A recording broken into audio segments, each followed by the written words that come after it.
Hello बच्चों, welcome back. बेटा आज हम लोग डिस्कशन करने जा रहे हैं प्लांट किंगडम का another topic, that is gymnosperm. पिछले डिस्कशन में हमने देखा था टेरिडोफाइट की क्या क्या कैरेक्टरिस्टिक थी, उसके पहले ब्रायोफाइटा, पूरी एल्गी देखा। नेक्स्ट डिस्कशन है हमारा जिम्नोस्पर्म का। तो देखो, जिम्नोस्पर्म प्लांट ग्रुप, बेटा ये टर्म डिराइव्ड है ग्रीक वर्ड से। ग्रीक वर्ड में जिम्नोस का मतलब होता है नेकेड एंड स्पर्मा मीन्स सीड। तो वैसा प्लांट जिसकी सीड नेकेड हो, दैट मीन्स, आप देखो जो अगर हम लोग एंजियोस्पर्म की बात करें तो फीमेल सेक्स ऑर्गन उनका क्या है, ये पिस्टिल है, जिसके 3 कंपोनेंट हैं। आप देखो यहाँ स्टिग्मा, ये है स्टाइल एंड ओवरी, और इस ओवरी के अंदर ये ओव्यूल होता है। क्लियर है? तो आप सभी को पता है कि फर्टिलाइजेशन के बाद बेटा इस ओव्यूल के अंदर हमारा जाइगोट बनता है। तो फर्टिलाइजेशन के बाद जाइगोट एम्ब्रियो में चेंज होगा, ये ओवरी फ्रूट में चेंज होगा, एंड जो ये ओव्यूल है, ये ओव्यूल ये किस में चेंज हो जाएगा, सीड में चेंज होगा। लेकिन जिम्नोस्पर्म में ये ना ही स्टिग्मा होता है, ना ही स्टाइल और ना ही ओवरी। आप देखो पूरी ओव्यूल नेकेड होता है, और जब ओव्यूल नेकेड है तो अब देखो फ्रूट तो है, ओवरी तो है नहीं, तो फ्रूट बनेगा क्या? नहीं बनेगा। तो वैसा प्लांट जिसका ओव्यूल ओवरी वॉल के अंदर नहीं है, उसे हम लोग कहते हैं जिम्नोस्पर्म। तो ovule is not enclosed within the ovary, hence the fruit is absent. Clear है?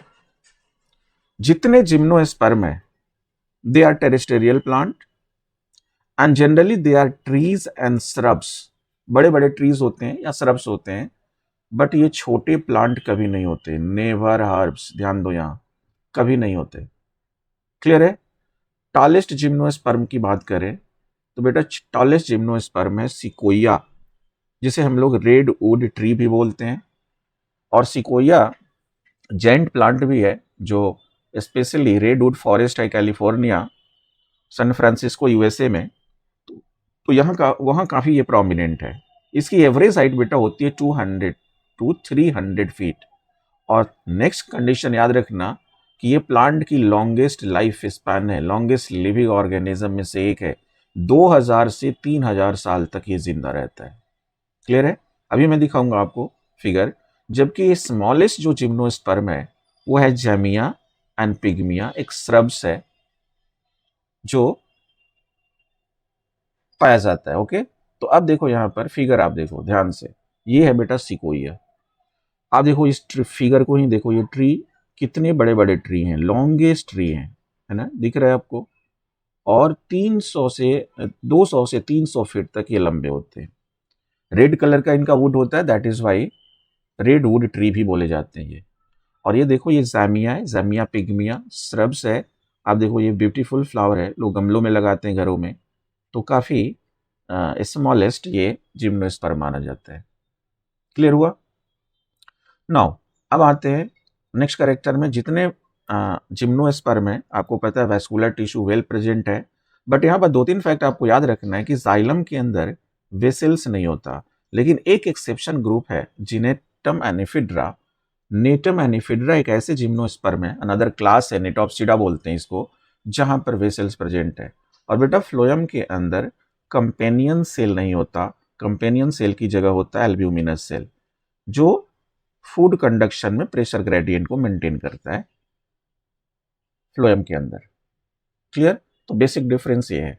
अब जिम्नोस्पर्म की जो प्लांट बॉडी है, आप देखो प्लांट बॉडी इनका वेल डिफरेंशिएटेड होता है। प्लांट बॉडी डिप्लॉयड जनरेशन है, पहले भी देखा था हमने, 2n है। अनवेल डिफरेंशिएटेड है किसमें? रूट में, स्टेम में एंड लीफ के अंदर। तो रूट, स्टेम और लीफ की डिस्कशन हमारे बुक में है, तो 1 by 1 मैं डिस्कस कर रहा हूं। जितने भी रूट हैं, ध्यान दो, जिम्नोस्पर्म में टैप रूट सिस्टम होता है। टैप रूट सिस्टम बोलते हैं जो रेडिकल से डेवलप्ड हो। कहां से डेवलप्ड हो? रेडिकल से। और रेडिकल के अलावा किसी और पार्ट से अगर रूट डेवलप्ड होता है तो उसे हम लोग कहते हैं एडवेंटिशियस रूट या फाइब्रस रूट। ठीक है? जितने रूट हैं यहां पर आप देखो सोज सिम्बायोटिक एसोसिएशन, और सिम्बायोटिक एसोसिएशन में पहले भी मैंने आपको बताया कि दो स्पेसीज के बीच में एसोसिएशन जहां पर दोनों को एक दूसरे से म्यूचुअली बेनिफिट हो। अब जैसे दो एग्जाम्पल हमारे बुक में, पाइनस की बात करें तो जो पाइनस के रूट है उनके साथ बेटा देखो यहाँ फंगल एसोसिएशन है, फंजाई उनके रूट में प्रेजेंट होता है, और ये क्या करता है कि वाटर और मिनरल्स के लिए एब्जॉर्प्शन के लिए सरफेस एरिया बढ़ा देता है, इसके बदले में रूट उन्हें क्या देगा, फूड एंड शेल्टर। तो इस एसोसिएशन को, रूट और फंजाई के एसोसिएशन को हम लोग क्या बोलते हैं, माइकोराइजा एसोसिएशन। ठीक है, तो आप देखो सो किया हमने कि फंजाई मिनरल एंड वाटर को एब्जॉर्ब कर किसको देगा, रूट को, और इसके रिवॉर्ड में रूट इसको क्या देगा, फूड एंड शेल्टर देगा। तो इस एसोसिएशन को हमने कहा माइकोराइजा। दूसरी एग्जांपल हमारे बुक में है साइकस। क्लियर, तो साइकस में बेटा टैप रूट के अलावा एक स्पेशल रूट पाया जाता है जिसे हम कहते हैं कोरलवाइड रूट, और इस कोरलवाइड रूट के साथ सिम्बायोटिक एसोसिएशन शो करते हैं बहुत सारे साइनोबैक्टीरिया, ब्लू ग्रीन एल्गी, जिसमें मोस्ट कॉमन आप देखो नॉस्टॉक, एनाबीना, है ना। तो होता क्या है कि जो, अब ध्यान देना यहाँ की जो कोरलवाइड रूट है वो पॉजिटिव फोटोट्रॉपिक है, दैट मीन्स ये जमीन से ऊपर होता है, और टैप रूट सॉइल के अंदर होता है ना। ये एक साइकस प्लांट मैंने लिया है। तो अब ये नॉस्टॉक और एनाबीना क्या करते हैं, ये एटमॉस्फेरिक नाइट्रोजन को रिड्यूस कर कर अमोनिया में रिड्यूस कर देते हैं, ये अमोनिया में रिड्यूस कर देते हैं, है ना। और अमोनिया को as a nitrogen source root को प्रोवाइड करते हैं, और रूट इनके बदले में इन्हें क्या प्रोवाइड करता है बेटा, शेल्टर प्रोवाइड करता है, प्रोटेक्शन प्रोवाइड करता है। फूड की तो जरूरत है नहीं, क्योंकि साइनोबैक्टीरिया ऑक्सीजेनिक फोटोसिंथेटिक होते हैं, ये फोटोसिंथेसिस कर लेते हैं, फूड अपना खुद बना लेते हैं। क्लियर हुआ, तो ये कंडीशन आप ध्यान रखना। रूट की बात हुई। दूसरी डिस्कशन हमारी एनसीईआरटी ने किया है स्टेम की। तो अब देखो स्टेम जिम्नोस्पर्म में अनब्रांच्ड भी हो सकता है और ब्रांच्ड भी हो सकता है। अगर अनब्रांच्ड है तो एक करेक्टर है साइकस का, साइकस एक एग्जाम्पल है हमारे बुक में। और बेटा ब्रांच्ड है तो ब्रांच दो फॉर्म में हो सकता है, पाइनस में भी हो सकता है एंड सीडरस में भी हो सकता है। तो दोनों की अगर फिगर में शो करूं तो आप देखो ये कैसे दिखते हैं। आप देखो यहाँ फिगर है, ये साइकस है और ये साइकस की स्टेम है। आप देखो ये जितने साइकस है ये स्टेम है, तो ये अनब्रांच आपको दिख रहा है ना, ऊपर ये लीफ है, जबकि ये पाइनस है। आप देखो इनके भी ब्रांच दिख रहे हैं, आप अलग से देखो, ये पूरी ब्रांच है, यहाँ से ब्रांचिंग दिख रही है आपको, ये सारे ब्रांचिंग दिख रहा है, तो ये ब्रांच स्टेम है। उसी तरह सिड्रस जिसको हम देवदार भी बोलते हैं, आप देखो यहाँ से ब्रांचिंग दिखाई दे रहा है, सारे ब्रांचिंग दिखाई दे रहा है। तो ये बड़े बड़े ट्रीज की तरह होते हैं सिड्रस और पाइनस। क्लियर हुआ, फिगर देकर क्लियर हो गया आपको कि साइकस में ये पूरी स्टेम अनब्रांच्ड है, जबकि इन सब में ब्रांच दिख रहा है आपको। क्लियर है। नाउ अब दूसरी कंपोजिशन हमारी बुक में डिस्कस किया गया लीफ के बारे में। तो जिम्नोस्पर्म के लीफ सिंपल भी हो सकते हैं और कंपाउंड भी हो सकते हैं। अब सिंपल लीफ का मतलब क्या होता है, जैसे नॉर्मल ये लीफ लो, तो नॉर्मल लीफ में आप देखो ये लीफ के स्टॉक को हम लोग कहते हैं पेटियोल बेटा, और ये फोटोसिंथेटिक पार्ट है, इसको कहते हैं लैमिना। इस लैमिना में ये मिडरिब भी है, ये वेन्स भी हैं, वेनलेट्स भी होते हैं। तो अगर ये लैमिना इंटैक्ट है, डिविजिबल नहीं है, तो इसे कहते हैं सिंपल लीफ। लेकिन अगर यही लैमिना ये इंसीजन के द्वारा दो पार्ट में डिवाइड कर गया, तो इसी को कहते हैं हम लोग लीफलेट। तो हमारा लैमिना या लीफ ब्लेड भी बोलते हैं, लीफलेट में डिवाइड कर गया तो उसे कहते हैं कंपाउंड लीफ। इसकी डिटेल स्टडी हम लोग देखेंगे कहाँ, मॉर्फोलॉजी में। हम लोग यहाँ देखेंगे मॉर्फोलॉजी में, जब चैप्टर चलेंगे कि कितने तरह के कंपाउंड लीफ होते हैं। ठीक है, अब दो एग्जाम्पल हमारे बुक में आप देखो ध्यान से कि जो साइकस है, देखो यार बेटा साइकस, तो साइकस में पिनेटिली कंपाउंड लीफ है। आप देखो पिनेटिली कंपाउंड लीफ का मतलब आप समझ जाना कि उसके जो लीफलेट है ना, वो लैमिना है ना, वो लीफलेट में डिविजिबल है। ऐसे लीफलेट दिखेंगे, पतले पतले से लीफलेट दिखेंगे आपको, अभी फिगर देखेंगे हम लोग। जबकि पाइनस और सिड्रस के अंदर सिंपल लीफ है, दैट मीन्स उसका लीफ ब्लेड और लैमिना डिविजिबल नहीं है, और कोनीफेरस या नीडी लाइक लीफ होता है। रीजन कि ये उस एरिया में पाए जाते हैं जहाँ पानी की कमी होती है ना। तो पानी लॉस को प्रिवेंट करने के लिए, वाटर लॉस को प्रिवेंट करने के लिए बेटा इनमें कोनिफेरस सीप या निडल लाइक शेप एक एडाप्टेशन है। और निडल लाइक शेप होने के कारण क्या होता है कि लीफ की सरफेस एरिया कम हो जाती है, जहाँ नंबर ऑफ स्टोमाटा कम हो जाते हैं, और स्टोमाटा कम होगा तो ट्रांसपीरेशन के द्वारा वाटर लॉस होने के चांसेस कम होंगे। दूसरी एडाप्टेशन आप देखो, जितने कोनिफेरस लीफ हैं उनमें थिक क्यूटिकल होता है, उनमें संकीर्ण स्टोमाटा होता है। दैट मीन्स स्टोमाटा धसा हुआ है, जिसके कारण डायरेक्ट उस पर सनलाइट ना पड़े और वाटर लॉस ना हो। तो आपको ध्यान रखना है कि लीफ एडाप्टेशन का मेन एम क्या है, टू रिड्यूस वाटर लॉस। ये बातें आपको ध्यान रखनी है, क्लियर। और जितने जिम्नोस्पर्म्स हैं their leaves are well adapted to face extreme of the environment. अगर टेम्परेचर ज़्यादा कम हो गया, ह्यूमिडिटी ज़्यादा कम हो गई, विंड वेलोसिटी फ्लक्चुएट हो रही है, तो भी ये अपने आप को एडॉप्ट कर लेते हैं इजीली। क्लियर हुआ। तो ये वेजिटेटिव कैरेक्टर हुआ जिम्नोस्पर्म का। अब हम लोग आते हैं रिप्रोडक्टिव कैरेक्टर में। तो देखो रिप्रोडक्शन में नॉर्मली इनके पास सेक्सुअल रिप्रोडक्शन होता है। ये सेक्सुअल कुछ प्लांट में होता है, बट उसकी डिस्कशन हमारे बुक में नहीं है तो मैं नहीं कर रहा। हाँ, जो सेक्स ऑर्गेन्स हैं बेटा, ये सेक्स ऑर्गेन्स एक कोन के फॉर्म में प्रेजेंट होते हैं।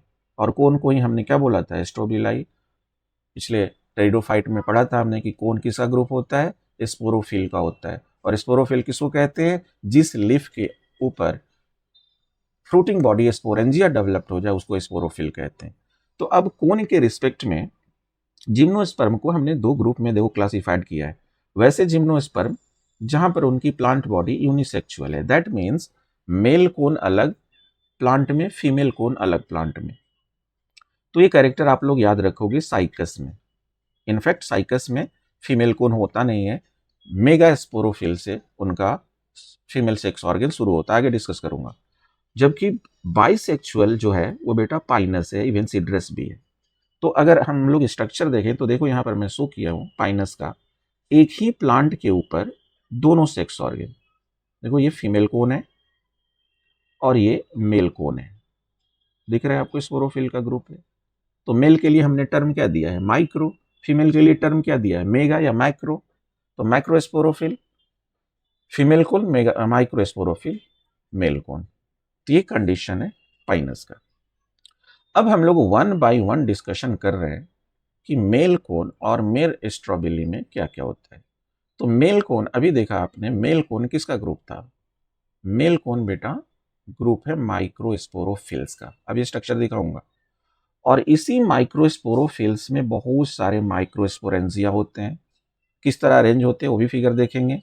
और इस माइक्रोस्पोरेंजिया में बहुत सारे मदर सेल है, माइक्रोस्पोर मदर सेल कह सकते हो आप, क्या बोलोगे, माइक्रोस्पोर मदर सेल होते हैं।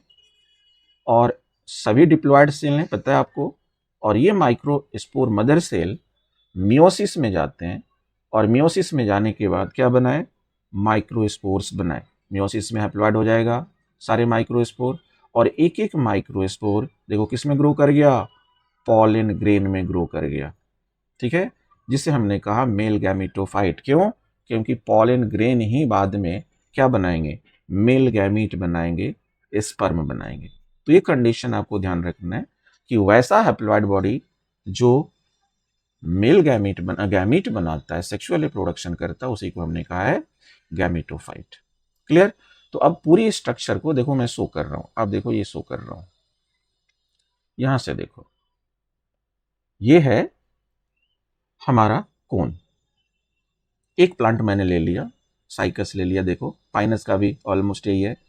तो ये पूरा कोन है बेटा, ये पूरा कोन है। आप ध्यान से देखो, ये एक मेल कोन है, दिख रहा है आपको। और इसके अंदर मेल कोन के अंदर ये ग्रुप ऑफ माइक्रोस्पोरोफिल है। तो एक एक पार्ट अगर ये वाला निकाल कर दिखाऊं, हम लोग ऐसे निकालें, तो ये है बेटा माइक्रोस्पोरोफिल। एक माइक्रोस्पोरोफिल ये है, ठीक है। देखो यहां लिखा हुआ है एक माइक्रोस्पोरोफिल। क्लियर। तो माइक्रोस्पोरोफिल मिलकर कोन बनाया, और इस माइक्रोस्पोरोफिल के अंदर आप देखो ये फ्रूटिंग स्ट्रक्चर, ये सारे छोटे छोटे फ्रूटिंग स्ट्रक्चर हैं।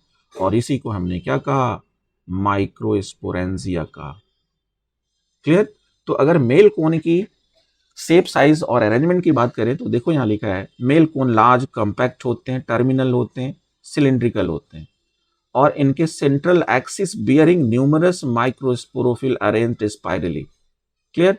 And each microsporophyll bears microsporangia at lower surface. तो ये वाली, ये जो पोजीशन है इनका लोअर सरफेस, ये वाली। क्लियर। और इसकी डिसेक्शन अगर देखोगे तो आप देखो इस तरह के माइक्रोस्पोरेंजिया है। ये पूरी माइक्रोस्पोरेंजिया की स्ट्रक्चर है, वन बाय वन माइक्रोस्पोरेंजिया, ये माइक्रोस्पोरेंजिया। और इस माइक्रोस्पोरेंजिया के अंदर बहुत सारे, एक माइक्रोस्पोरेंजिया की स्ट्रक्चर हमने ले लिया यहां से, ये माइक्रोस्पोरेंजिया एक, और इस माइक्रोस्पोरेंजिया के अंदर बहुत सारे ये मदर सेल हैं। अब देखो माइक्रोस्पोर मदर सेल, और ये सभी माइक्रोस्पोर मदर सेल कहाँ गए, मियोसिस में गए, और मियोसिस में जाने के बाद आप देखो ये बहुत सारे माइक्रोस्पोर बन गए, और यही माइक्रोस्पोर ग्रो कर कर क्या बना देते हैं, पॉलन ग्रेन बना देते हैं। तो ये स्ट्रक्चरल पार्ट हुआ जिम्नोस्पर्म का। ठीक है, आप देख सकते हो यह माइक्रोस्पोरोफिल की भी सारी स्ट्रक्चर है। Is a wedge shaped, it has a sterile apex, ऊपर की पार्ट को कहा गया, और microsporophylls are arranged spirally on the cone axis. Clear. तो ये सारी बातें हमने जो डिस्कस की वो सारी बातें यहाँ लिखी हुई है, आप ध्यान से पढ़ सकते हो। मेल प्लांट है, मेल कोन है, male cone is a group of microsporophyll. Microsporophyll में बेटा देखो यहाँ माइक्रोस्पोरेंजिया, फिर यहाँ मियोसिस हुआ, माइक्रोस्पोर बने, और यही माइक्रोस्पोर डेवलप्ड होकर क्या बना देते हैं, पॉलन ग्रेन, और पॉलन ग्रेन बाद में ही डेवलप्ड होकर क्या बनाएगा, मेल गैमीट बनाएगा, जिसको आप कहते हो स्पर्म। तो ये स्ट्रक्चर था मेल कोन का। क्लियर। अब दूसरी डिस्कशन में आता हूं मैं, फीमेल कोन की बात करते हैं हम लोग। आइए फीमेल कोन। अब देखो यहाँ पर फीमेल कोन, तो फीमेल कोन भी बेटा किसका ग्रुप होगा, जैसे वहां मेल कोन माइक्रोस्पोरोफिल का था, तो फीमेल कोन भी किसका ग्रुप होगा, मेगास्पोरोफिल का ग्रुप होगा। इसे फीमेल स्ट्रोबेलाई भी कहोगे, और इसके अंदर है मेगास्पोरेंजिया, इन जनरल ओव्यूल्स भी कहते हैं। एंड इस मेगास्पोरेंजिया के अंदर देखो मेगास्पोर मदर सेल है, वहां था माइक्रोस्पोर मदर सेल, तो यहाँ है मेगास्पोर मदर सेल, ये है। क्लियर है। और इसके अंदर क्या हुआ, मियोसिस हुआ, और मियोसिस के बाद क्या बना बेटा, मेगास्पोर बना। अब एक मियोसिस में 4 प्रोडक्ट होते हैं, 4 मेगास्पोर बनते हैं, बट ध्यान रखना आपको कि इन 4 मेगास्पोर्स में से 3 मेगास्पोर डी जनरेट कर जाते हैं। अब डी जनरेट क्यों करते हैं, इसके रीजन है कि इनको उतनी न्यूट्रिएंट नहीं अवेलेबल होती जितनी होनी चाहिए। क्लियर। और एक एक मेगास्पोर, फंक्शनल मेगास्पोर कहाँ ग्रो कर जाएंगे, एम्ब्रियो सैक में ग्रो कर जाएंगे। कहाँ ग्रो करेंगे, एम्ब्रियो सैक में ग्रो कर जाएंगे। और इसी एम्ब्रियो सैक को हमने क्या कहा, एंडोस्पर्म। तो ध्यान रखना, जिम्नोस्पर्म का एंडोस्पर्म हैप्लॉइड होता है, जबकि एंजियोस्पर्म का एंडोस्पर्म बेटा ट्रिप्लॉइड होता है। इस पर भी क्वेश्चंस होते हैं। अब इसी एम्ब्रियो सैक को हमने कहा फीमेल गैमीटोफाइट, क्योंकि इसी के अंदर गैमीट बनेगा। क्लियर हुआ। अब दूसरी कंडीशन, अब इस फीमेल गैमीटोफाइट के अंदर, एम्ब्रियो सैक के अंदर 2 से 4 आर्किगोनिया प्रेजेंट होता है। हमारी एनसीईआरटी ने कहा है 2 to 4 आर्किगोनिया, और हम सब ने पढ़ा आर्किगोनिया फ्लासेक्ट होता है, नेक, वेंटर और स्टॉक में बेटा डिफ्रेंशिएटेड था। बट इस आर्किगोनिया में और टेरिडोफाइट और ब्रायोफाइट के आर्किगोनिया में अंतर यह है कि यहाँ फीमेल गैमीट प्रेजेंट है, बट यहाँ एनसीसी नहीं होता, नेक कैनाल सेल नहीं होता, venter canal cell short live होता है, शुरू में होगा बट बाद में नहीं होगा। क्लियर है। दूसरी कंडीशन में आपको बता दूं कि यहाँ देखो एक डिस्कशन किया हुआ है मैंने इस पॉइंट पर कि साइकस के अंदर फीमेल कोन नहीं होता, जबकि उनका फीमेल सेक्स ऑर्गन मेगास्पोरोफिल से ही रिप्रेजेंट होता है। तो ये ध्यान रखना। अब इसी साइकस का फीमेल मेगास्पोरोफिल से सेक्स ऑर्गन में डिस्कस कर रहा हूँ। यहां से देखो आप, ये साइकस की मेगास्पोरोफिल की डिस्कशन है। अब देखो ये पूरी मेगास्पोरोफिल है, और यही मेगास्पोरोफिल पाइनस के अंदर, सिड्रस के अंदर क्या बना लेगा, ऑर्गेनाइज होकर कोन बना लेगा। जैसे हमने देखा था अभी मेल कोन का स्ट्रक्चर, उसी तरह ये कोन बना लेगा। क्लियर। तो ये साइकस का मेगास्पोरोफिल है, और एक मेगा स्पोरोफिल को हम लोग स्ट्रक्चर वाइज देखें तो ये कैसा होता है बेटा, लार्ज लीफ लाइक स्ट्रक्चर है। इस मेगा स्पोरोफिल में बहुत सारे मेगा स्पोरेंजिया होते हैं ऐसे। आप देखो यहाँ पर ये पूरी मेगा स्पोरोफिल है और यहाँ पर बहुत सारे मार्जिन पर ये ओफ्यूल्स होंगे, मेगा स्पोरेंजिया भी कह सकते हो। और इसी के अंदर हमारे 2 से 4 आर्किगोनिया होता है जिसको फीमेल सेक्स ऑर्गन भी बोल सकते हो आप। आर्किगोनिया के अंदर फीमेल गैमीट होता है। तो ये कंडीशन आप लोग पढ़ना, ये उसकी टीएस है, ये सारे कैरेक्टर है, इसमें ज़्यादा बताने की जरूरत नहीं है। फिगर आप लोग ध्यान देखना, मेगा स्पोरोफिल, एक मेगा स्पोरोफिल और इसके अंदर बेटा मेगा स्पोरेंजिया, और मेगा स्पोरेंजिया के अंदर mega spore mother cell meiosis में जाकर बहुत सारे मेगा स्पोर बनाता है। फिर मेगा स्पोर डेवलप्ड होकर एम्ब्रियो सैक बनाता है जिसके अंदर 2 to 4 आर्किगोनिया होता है। तो अगर मैं एक ओव्यूल की स्ट्रक्चर लूं तो अब देखो ओव्यूल नॉर्मल कंडीशन में कैसा होता है। इस ओव्यूल के कवरिंग को हम लोग क्या बोलते हैं बेटा, इंटीगुमेंट्स बोलते हैं। एक ओव्यूल्स मैं ले रहा हूं, इस कवरिंग को हम लोग इंटीगुमेंट्स कहते हैं। यही ओव्यूल्स बाद में सीड बनाएगा और इंटीगुमेंट्स क्या बना देते हैं, कवरिंग बना देते हैं, सीड कोट बना लेते हैं। और जहां इंटीगुमेंट से एब्सेंट होता है, आप देखो यहाँ पर माइक्रोपाइल है, पोर है, जहां से मेल जो पार्ट है पोलन ग्रेन एंटर करता है फीमेल सेक्स ऑर्गन के अंदर। और इस ओव्यूल के अंदर मेगा स्पोर डेवलप्ड होकर क्या बनाया, फीमेल गैमीटोफाइट बनाया था जिसको हमने क्या कहा था, एम्ब्रियोसाइक, और एम्ब्रियोसाइक को ही हमने कहा एंडोस्पर्म। ये ओव्यूल का स्टॉक है फानिकल जो प्लेसेंटा से जाकर जुड़ा रहता है। और आप देखो इस पूरी एम्ब्रियो सैक के अंदर ये पूरी न्यूट्रिटिव सेल प्रेजेंट है जिसको हमने कहा न्यूसिलस, और न्यूसिलस न्यूट्रिटिव सेल है, दैट मीन्स न्यूट्रिशन प्रोवाइड करता है डेवलपिंग एम्ब्रियो को। और ये आर्किगोनिया, और इस आर्किगोनिया के अंदर आप देखो ये फीमेल गैमेट होता है। और ये होता है पॉलन चैम्बर। पॉलन चैम्बर का क्या काम होता है कि वो पॉलन ग्रेन को स्टोर कर कर रखे। क्लियर। तो अब दोनों गैमेटोफाइट तैयार है। अब क्या होगा बेटा, पॉलिनेशन होगा, फर्टिलाइजेशन होगा। तो अगर मैं पॉलिनेशन की बात करूं, देखो समझना, यहां पॉलिनेशन की बात करूं तो पॉलिनेशन विंड के द्वारा होता है, बाय विंड। और इस कंडीशन को हमने क्या कहा हुआ है, एनिमोफिली कंडीशन। ठीक है, एनिमोफिली कंडीशन। तो अब हवा के द्वारा, अगेन मैं इसी फिगर पर आ रहा हूं, हवा के द्वारा जितने पॉलन है बेटा आए और इस पॉलन चेंबर में आकर स्टोर हो जाते हैं। ये सारे पॉलन यहां आकर स्टोर हो जाते हैं। और आप लोग ध्यान रखोगे कि ये तब तक स्टोर रहते हैं इस पॉलन चेंबर के अंदर जब तक कि आर्किगोनिया मैच्योर नहीं हो जाता। और ध्यान रखना है आर्किगोनिया को मैच्योर होने में 3 से 4 साल लग जाते हैं। तो बेटा यहाँ पॉलन ग्रेन 3 से 4 साल तक भी प्रेजेंट रह सकता है। ठीक है, यही रीजन है कि जिम्नोस्पर्म को एक सेक्सुअल लाइफ साइकिल पूरा करने में 2 से 4 साल लग जाते हैं मिनिमम। दैट इज वाई इनकी पॉपुलेशन दुनिया में काफी कम है। तो एनी हाउ अगर ये आर्किगोनिया मैच्योर हो गया तो देखो अब जो ये पॉलन है, पॉलन जर्मिनेट होकर पॉलन ट्यूब बनाता है, ऐसे पॉलन ट्यूब बनाता है।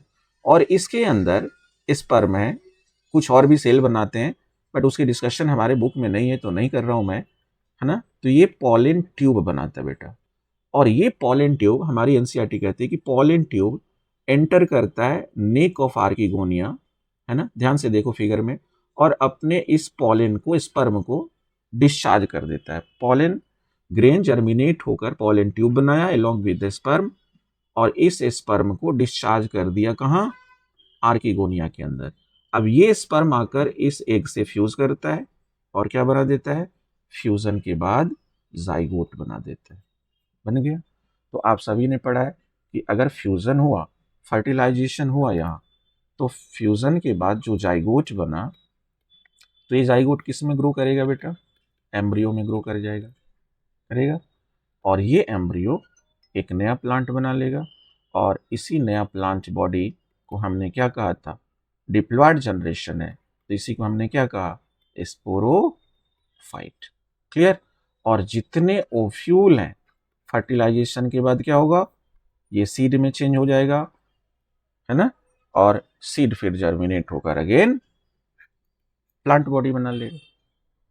क्लियर हुआ? तो ये पूरी डिस्कशन हमारी जिम्नोस्पर्म की।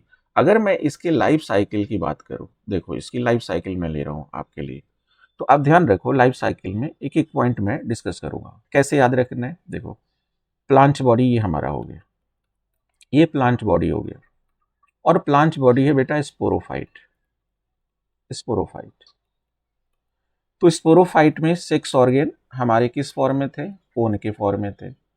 एक हो गया male cone, another female cone. Male cone किसका ग्रुप था? माइक्रोस्पोरोफिल का ग्रुप था, तो ये ध्यान दो माइक्रोस्पोरोफिल। और फीमेल कोन किसका ग्रुप था? मेगास्पोरोफिल का ग्रुप था, तो ये हो गया मेगास्पोरोफिल। क्लियर? अब माइक्रोस्पोरोफिल में क्या प्रेजेंट था? माइक्रोस्पोरेंजिया। क्लियर है? और मेगास्पोरोफिल में क्या प्रेजेंट था? मेगास्पोरेंजिया। मेगास्पोरेंजियम को ही आप ओव्यूल कहोगे। अब इन दोनों में माइक्रोस्पोर मदर सेल, यहां था बेटा मेगास्पोर मदर सेल, और इन दोनों मदर सेल में क्या हुआ? मियोसिस हुआ। दोनों मदर सेल में मियोसिस हुआ, तो यहां क्या बना? माइक्रोस्पोर बना। क्लियर है? यहां क्या बना? मेगास्पोर बना। अब याद करो ये माइक्रोस्पोर किस में ग्रो कर जाएगा बाबू? पॉलन ग्रेन में ग्रो किया। क्लियर? और मेगास्पोर किस में ग्रो कर जाएगा? एम्ब्रियो सैक में ग्रो करेगा। Embryo sac. अब ये पॉलन ग्रेन बनाया क्या? स्पर्म बनाया, और इस एम्ब्रियो सैक के अंदर हमारा क्या था? आर्किगोनिया। एग था, बट एग किस में था? आर्किगोनिया के अंदर था। आर्किगोनिया के अंदर। क्लियर? अब स्पर्म और ओवम पॉलिनेशन के बाद कहाँ गए? फ्यूजन में। क्लियर हुआ? फ्यूजन के बाद क्या बना? जाइगोट बना। जाइगोट किस में ग्रो किया? एम्ब्रियो में ग्रो किया, और बेटा एम्ब्रियो से फिर सीड, ओव्यूल सीड में, एंड सीड फिर किस में ग्रो कर जाएगा? प्लांट बॉडी में। क्लियर हुआ? देखा आपने? तो अब यहां से अगर कंडीशन हम लोग लें, तो ये पोर्शन और मेसिस का ये प्रोडक्ट, ये पूरी हैप्लॉइड जनरेशन हुआ, और ये पूरी डिप्लॉइड जनरेशन हुआ। तो पहला डिप्लॉइड फिर हैप्लॉइड, इसी साइकिल को हमने क्या कहा? डिप्लॉन्टिक साइकिल, क्योंकि हैप्लॉइड जनरेशन काफी छोटा होता है। तो एंजियोस्पर्म और जिम्नोस्पर्म में जो साइकिल होता है वो डिप्लॉन्टिक साइकिल होता है। क्लियर हुआ? तो ये सारी कन्फिगरेशन आप लोग बेटा यहां से देखोगे। अब अगर मैं आपके एनसीईआरटी की बात करूं, तो चलो दिखाता हूं आपको एनसीईआरटी में। एनसीईआरटी नैप में चलते हैं। देखो बेटा ये है एनसीईआरटी। अब इस एनसीईआरटी में ये है जिम्नोस्पर्म। थोड़ा सा सिनैप्स दे दे रहा हूं। अब जिम्नोस्पर्म में पहले भी बताया, देखो naked स्पर्मा, that means seed naked होता है। Clear? Ovule is not enclose with in the ovary wall, आप देख लो। क्लियर? जिम्नोस्पर्म बेटा include medium size tree and tall trees, shrubs. उसमें से जो टॉलेस्ट है आप देखो दे रखा है sequoia. Clear? Plant body 3 part में डिफरेंशिएटेड है। रूट है, स्टेम है, लीफ है। जनरली टैप रूट, और टैप रूट एसोसिएशन को शो करता है। यहाँ माइकोराइजा। साइकस की बात की गई है साइनोबैक्टीरिया के द्वारा। तो ये बातें पढ़ोगे जो हमने डिस्कस किया, वो सारी बातें यहाँ है। क्लियर है? यहाँ पर अगर लीफ की बात करें तो देखो लीफ में दे रखा है साइकस पिनेटली कंपाउंड है।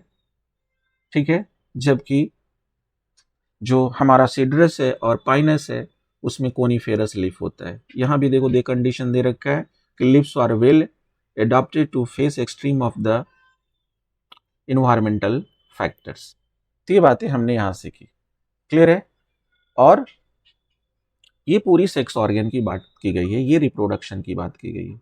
तो पूरी जो मेल कोन फीमेल कोन आप पढ़ोगे, ये मेल कोन माइक्रोस्पोरोफिल, फिर माइक्रोस्पोरेंजिया, फिर माइक्रोस्पोर, फिर पॉलन ग्रेन, ये सारी बातें आपको मिलेगी। और ये फीमेल की बात हुई है। जो जो बातें मैंने डिस्कस किया आपको इसके बाद पढ़ लेना है। और एनसीईआरटी की ये साइकस का फिगर है। आप देखो यहाँ पर एक पाइनस है, ये पाइनस का फिगर है, और एक फिगर है बेटा जिंकू का। तो इसकी भी लेवलिंग ध्यान देनी है, seed, long shoot and dwarf. ये डिस्कशन है आपके बुक में, क्लियर। और एक छोटा सा डिस्कशन जिम्नोस्पर्म के बाद था एंजियोस्पर्म पर। तो एंजियोस्पर्म में बहुत सारी बातें हटा दी गई है, बट अगले 12th में हम लोग पढ़ेंगे जितने एंजियोस्पर्म होते हैं। सीड बियरिंग प्लांट है, यहाँ फ्रूट भी होता है ना, और लार्ज ग्रुप ऑफ प्लांट होते हैं। हैबिटेट काफ़ी वेरी करती है, श्रब भी हो सकते हैं, हर्ब भी हो सकते हैं, एंड ट्री भी हो सकते हैं। जो सबसे स्मॉलेस्ट एंजियोस्पर्म है बेटा वुल्फिया, और जो सबसे टॉलेस्ट एंजियोस्पर्म है इकोलिप्टस बोलते हैं। व्हाइट वुड ट्री भी बोलते हैं। 100 मीटर से ज़्यादा इसकी लेंथ है, क्लियर। और एंजियोस्पर्म को हमने डाइकॉट और मोनोकॉट में क्लासिफाइड किया। तो इस चैप्टर में अब बातें काफ़ी काट दी गई है, सिर्फ एंजियोस्पर्म का ये नाम लिखा हुआ है नए एनसीईआरटी के अनुसार, क्योंकि इसकी डिटेल स्टडी हमें 12th में पढ़ना है, ठीक है। तो आज की डिस्कशन बेटा यहीं तक। बेटा अगर डिस्कशन आपको समझ में आ रहा है, सही लग रहा है, तो प्लीज़ इसे चैनल को सब्सक्राइब करो, लाइक करो, और बेल आइकन पुश करके रखो ताकि सारी इन्फॉर्मेशन आपको मिलती रहे। थैंक यू एवरीवन, जय हिंद।